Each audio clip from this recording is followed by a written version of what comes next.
Hello friends, welcome back to the new tutorial of the Vue. Today we are going to learn about how to render HTML in Vue 3.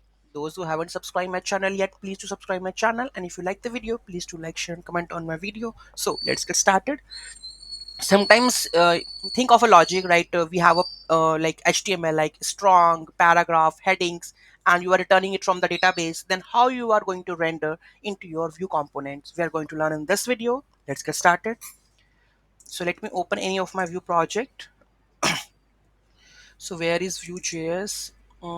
Any of my Vue tutorials. Let's open this. Let me close this one. Close, quit. Let's open this terminal. Open the code base. Okay, so here we have an app view, right? So here we have the code.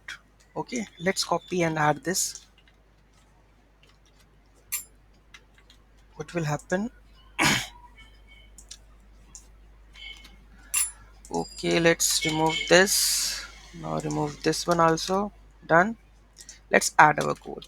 Okay, so here you can see display the HTML content using the vhtml. What we are using? vhtml. So whenever you try to render HTML into your any of the tag or p tag or something, what we have to use? vhtml. Okay, so here you can see that the HTML content is p tag with the strong tag with the bold or something you want to render, then you have to use the vhtml to render content using the vhtml. And in display content you have a html that you have to render, use vhtml, right? The main basic logic is vhtml, and whatever html content you have, just pass it over here. Okay, it will render. Let's have a look on that one. Save this and let's run view serve.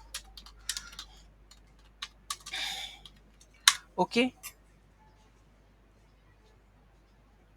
let's open this. Here you can see this is the HTML content. This is strong one. Okay, so there is no any kind of say that the p tag is there, strong tag is there. It will render with the help of the v-html. Any doubt, any query in that, do let me know in the comment section. Thank you so much for watching this video. Have a great day.